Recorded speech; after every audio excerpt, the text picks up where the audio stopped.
So, folks, we have to talk about the mystery of the disappearing swastika. Now, I know that might sound like an intriguing yet outdated Agatha Christie novel, like some of her other ones. However, I can assure you it's being written right here, right now, in the year 2025. Let's start out with just some, comments made by one J.D. Vance while hosting the Charlie Kirk Show, which I guess he's, as vice president, just also able to do a podcast. I guess, like, he's got so little to do that he's doing podcasts now. So we're gonna take a look at what he had to say on his new show. Let's take a look, shall we? Wallow in it too much, but so Politico has a story where somehow they got their hands on something like 28,000 messages in some group chat of, I think, 12 people that nobody's ever heard of, but they decided to just publish every single thing in this chat, whatever they found that they thought was the most salacious. And I think 10 years ago, there would have been a very different response to it. But people are starting to learn from this, and the vice president is one of the reasons why. So you tweeted this. This is far worse than... based off of what he's said so far, it is absolutely insane to just throw up, without any reference to what the content of the messages is, the Politico article that says, "I love Hitler," as its first words in the title. You did is, instead of reacting to the story itself, you just posted what Jay Jones, our friend in Virginia who's running for AG as the Democrat, had said, where he wanted his political opponents to die. And then when someone thought he might be kidding, he called to, make it clear, actually, it wasn't a joke. I was serious. That's how people change their mind. And you just pointed out, quote, "This is far worse than anything said in any college group chat. And the guy who said it could become the AG of Virginia. I refuse to join the pearl clutching when powerful people call for political violence." And we have 14 million views on that. Yeah. And just a little viral, Mr. Vice President. Yeah, I mean, look, I'll let the tweet speak for itself. I'll say a couple of additional things. Bro's First of haircut all, is upside down. What is this Aussie barbarian barbershop ISM? a person who is very politically powerful, who is about to become one of the most powerful law enforcement officers in the country, that person seriously wishing for political violence and political assassination is 1,000 times worse than what a bunch of young people, a bunch of kids say in a group chat. Now, I want to remind you all that the young Republicans' age range is from 18 to 40. And every single one of the people in these group chats was, I believe, over the age of 25. So these are not just kids. These are grown-ass adult men, most of them in their 30s, talking about how great it would be to gas their political opponents to death. So just so we're clear, those 30-year-old whippersnappers, However offensive it might be, that's just reality. And if you allow yourself to be distracted by this person's incredible endorsement, disgusting endorsement of political assassination by focusing on what kids are saying in a group chat, grow up. I'm sorry. Focus on the real issues. Don't focus on what kids say in group chats. Well, it's also a news article, and I presume that the news has reported both of these things. One of those things was reported a while back and is also just very conveniently a guy you don't like, who you are now going to construe as having said, like, the guy who's running to be attorney general wants to kill conservatives. Like, get a grip. That is absolutely not what happened. Number one. And number two, you're also not accurately portraying what these kids said. Right off the bat, you called them kids. And also, they were talking about killing people. We have the text messages. There's another angle to this that I just have to be honest about. I mean, I'm like an old guy at this point. I'm 41 years old. I have 3 kids. I grew up in a different world, right? Where not most of the stupid things that I did when I was a teenager and a young adult. A teenager, yeah, like all of these 30-year-old children. Yeah. They're not on the internet. Like, I'm going to tell my kids, especially my boys, don't put things on the internet. Like, be careful with what you post. If you put something in a group chat, assume that some scumbag is going to leak it in an effort to try to cause you harm or cause your family harm. But the reality is that kids do stupid things, especially young boys. They tell edgy. Just, just a bunch of young boys. Just a bunch of young 25 to 35-year-old boys. If a 25-year-old does a murder, they don't get sent to adult prison. They get sent to the child prisons. Offensive jokes, like that's what kids do.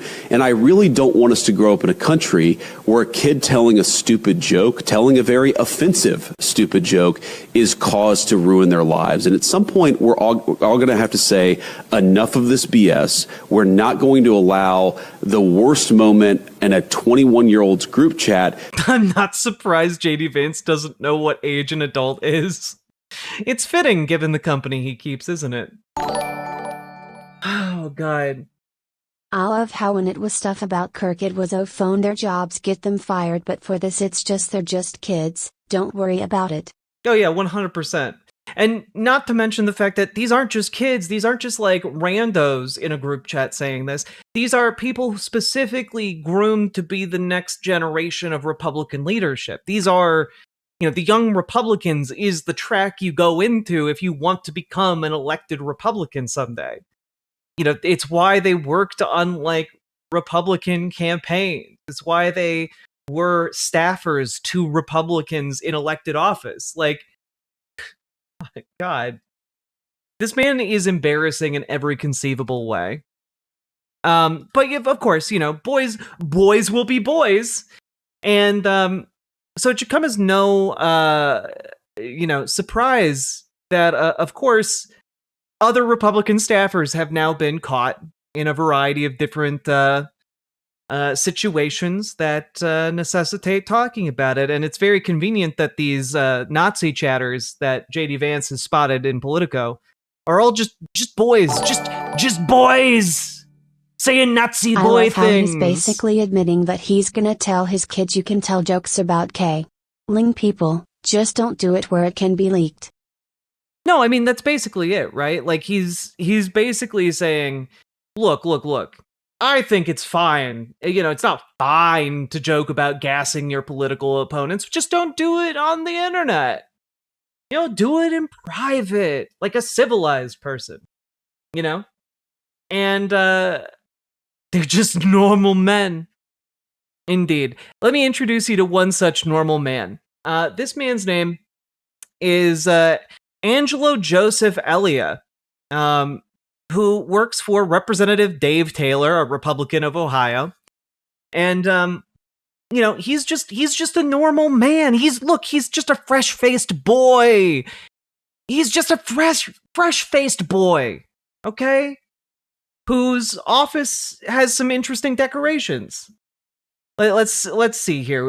Apparently, this background was shown during a Zoom call. Let's see, we got a Steve Scalise poster right here. It looks like we've got the Constitution right here, and looks like maybe a Pope, kind of Pope image right here.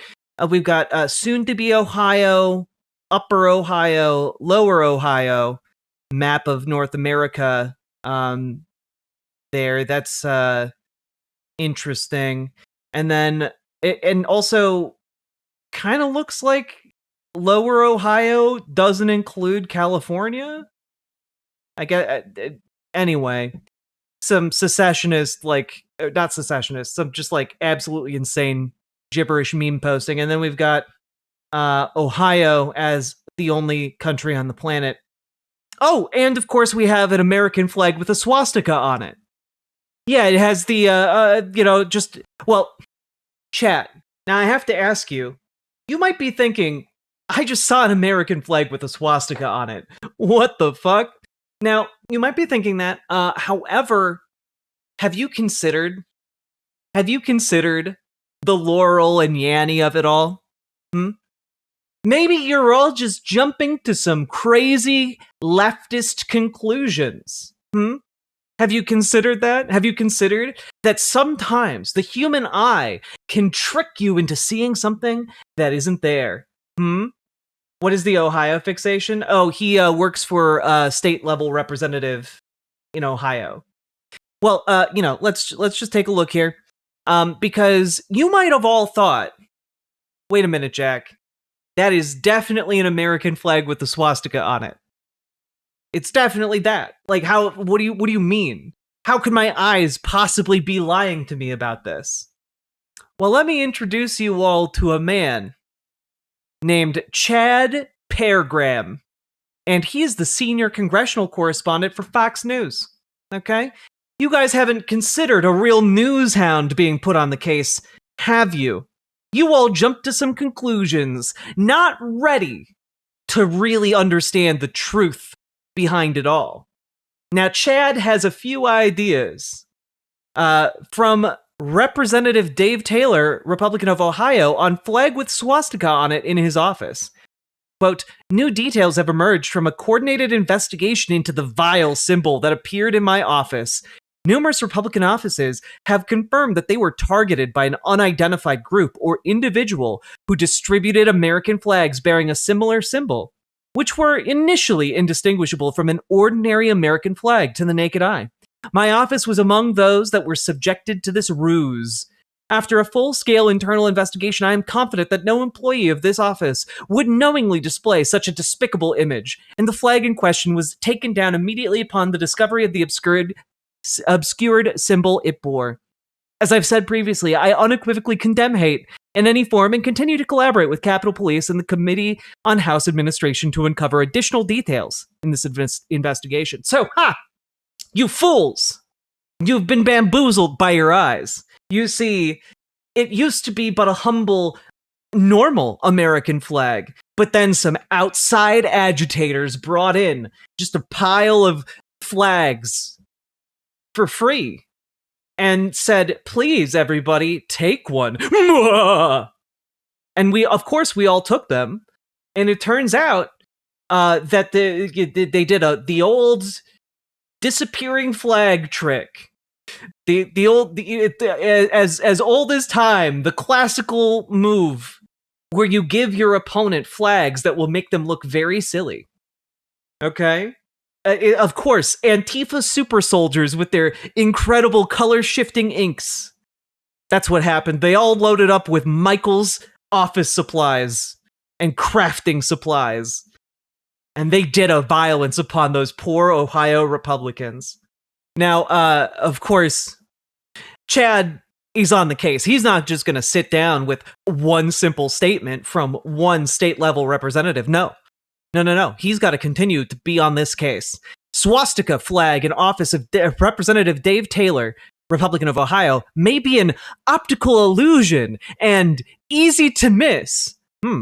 This weird story about an aide to Representative Dave Taylor having a flag in his Capitol Hill office with a swastika on it has just gotten weirder. Oh wait, this might not even be sorry, I might have said state level. He might actually be like Congress level. Multiple sources tell Fox, including those investigating the issue, the flag in question is an American flag, but with a swastika embedded into the ink or weaving. Here's the strange part. The swastika is not obvious to the naked eye, but is more visible when captured on video or by a still photo. Ho ho ho ho! Yes, you see, when you stare at it directly, it bamboozles your optical nerve, rendering it but a noble American flag. But when captured on film, the film sees its true soul! The soul of a swastika flag. God. Alright. Fox has learned that dozens of congressional offices received these American flags from an undetermined group who brought them around Capitol Hill early in the year. One office tells Fox that the swastika on their flag was clear, so they tossed it out. But the flag in the office of Taylor was not visible until captured on camera. It is not known what group brought the flags around. That is under investigation. The U.S. Capitol Police are also conducting an inquiry. Fox is told that the group brought the flags to multiple offices. At issues is if the group knew the swastika was embedded onto the flag. It is also unclear if this was an effort to covertly deliver American flags to lawmakers with swastikas on them, or if this was an effort to deliberately embarrass public offices. This is like the spiritual opposite of the guy who sold shirts at neo-Nazi concerts that revealed the numbers of deradicalization orgs when washed. Hell yeah. Which featured a swastika, which wasn't obvious to the naked eye. So, again, the story has now become... The story has now become like, oh no. So, you know, a strange group of people came through giving out flags. We took them, no questions asked. And then other offices immediately saw that there were swastikas on them and they threw them out. And, you know, earlier in the year, it's been months. We're in October. We're 10 months into the year, and you're telling me that there weren't, like, Zoom meetings with this guy for the past 10 months? So just nobody saw it on film? The Antifa optical illusion device failed on 20% of the flags. I just, okay, all right. But don't worry, guys. Chad is on the case. False. Flag? Swastikas on flag in Congressman's office said to be an optical illusion. Let's just take a quick look here. Optical illusion. Swastika flags distributed to multiple congressional offices. I can't believe this is real, dog. Sadly, the problem with the shirts that revealed deradicalization phone numbers when washed was that they never got washed. It's true. Because they're dirty. Nazis are dirty. They don't take showers. That's why their hair is always so greasy. Alleged the manufacturing tactic as an optical illusion. On the other hand, a staffer said their flag swastika was so clear they threw it away. So, also, you remember this mysterious group of swastika carrying folks coming through, but not any of you made any note of what group they were from? Forsooth, ye followers of Protestantism, thou hast fallen for mine Trappist card. Sake Tanuki, thank you for the 2 tier 1 subs. So yeah, they are both saying, like, it's just so normal for people to come through and give us flags. A southern saying comes to mind, sure, and let me just stand on my ear and whistle Dixie. Oh, God. Same distributors of the false flags were the ones who founded the MS-13. Exactly, yeah. MS-13 has breached the Capitol.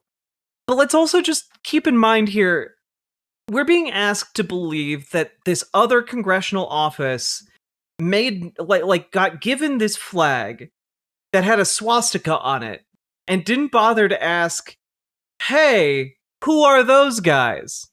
No one bothered to ask? Just this mysterious group breached the Capitol and no one knows who they are. That's bullshit. Like, I'm sorry, that's just absolute bullshit. They know what groups are coming through. And by the way, just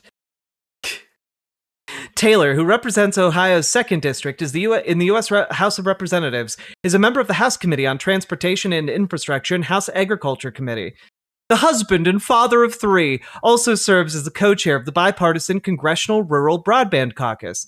And it's just, you gotta point out he's a husband and father of 3, because otherwise his reputation might be tainted by the fact that one of his staffers had a swastika flag apparently hanging in his office for the past, 8 months. Totally fine, I guess. No one noticed. It's just such a difficult thing to see. You know, like you if you're in a Zoom call with this guy, you're focused on those baby blues. Okay? You're focused on it, here. You're not looking behind him. Like, if this was just on screen, you'd clearly be looking at this man and not at the flag behind him. It's just a fun little meme flag. He just whoopsie-daisied his way. And look, I don't want to have to bring this up, but it's not like if he was on a Zoom call that there would be some kind of video preview on screen. Not like there's any kind of like video preview on a video call that would let you know how you look, like the one I'm looking at right now as I make this stream, you know? So I guess in all of the meetings he's had for like the past 8 months, has never looked at the flag immediately behind him with the glaringly obvious swastika on it. Oopsie doopsie, I've fallen into a Nazi groupsa. Saki, thank you for the 2 tier 1 subs. It's utterly incredible to me. Now, of course, we live in a civilized world. It's not like we live in a country where the Trump administration is routinely posting Nazi things like the 14 words on social media, or, you know, using anti-Semitic slurs in its propaganda pieces. We don't live in that kind of a world. Oh no. Instagram posts from Border Patrol feature anti-Semitic slur, and you might be thinking, well, okay, wait, how bad is it? So, to get into a little bit of history here, the year is 1995. And there's a man who's just on top of the world, and his name is Michael Jackson. Now, Michael Jackson in 1995 was a bit edgy, to say the least. It's adorable that anybody thinks Trump could keep a post to just 14 words. Indeed. So in 1995, Michael Jackson, wanting to be a little bit spicy, released a song titled "They Don't Care About Us." And the lyrics at one point in the song go, "Jew me, sue me, everybody do me, kick me," and then a word I am absolutely under no circumstances gonna say, me. Going to a local Republican staff room and looking for Nazis is like going to a No Kings protest and looking for a MILF. You're surrounded by them. It's actually hard not to see one there. Yeah, that's kind of the point I'm trying to make here. So yeah, Michael Jackson, at the time in 1995 was like, no, guys, it's totally fine for me to say the K slur. It's totally fine. It's totally fine, and I stand by every word I said in that song. And later, he would go on to apologize, and his record label would release an album with the song that didn't include the slurs. However, what's interesting about the Border Patrol's use of the "They Don't Care About Us" song is that they used the first version and not the second version. And the post is not that long, right? So it uses a very small section of the song. It's a 13-second long video. And they used the part with the K slur in it. And basically the entire comments are a Klan rally on that post. So I am not going to play it because I don't want to play that slur at all.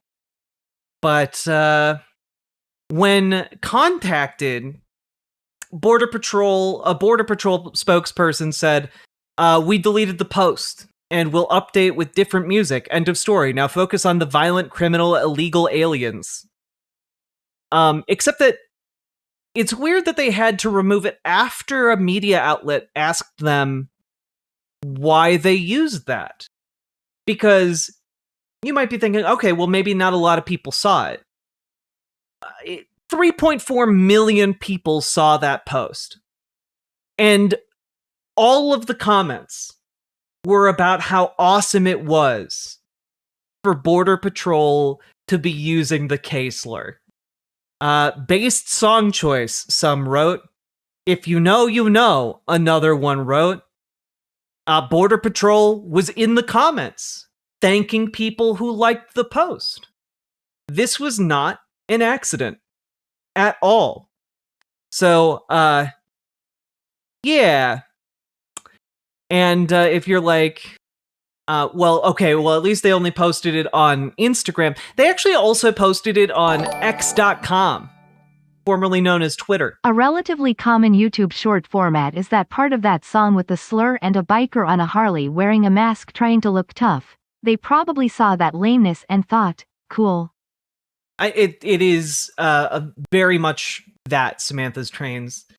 On Twitter, people were specifically making Holocaust jokes.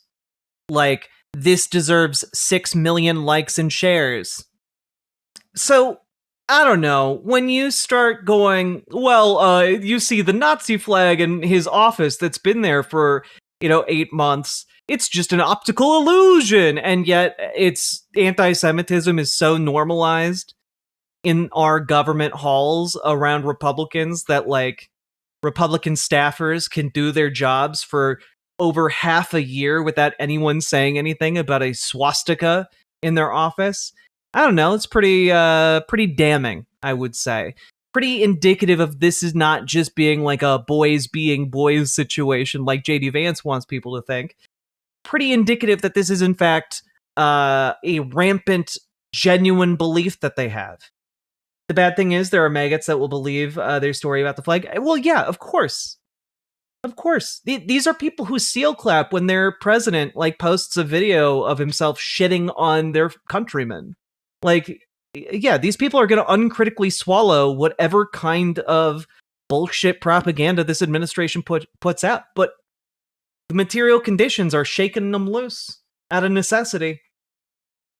These people are going to be radicalized one way or the other. Anyway, to solve the mystery of the disappearing swastika, the solution was always right in front of us the entire time, like a classic Knives Out mystery. And it was, in fact, that they're just a bunch of Nazis. Like that's really the answer here. They're just a bunch of Nazis making content for other Nazis. That's it. Mystery solved. We did it, everyone.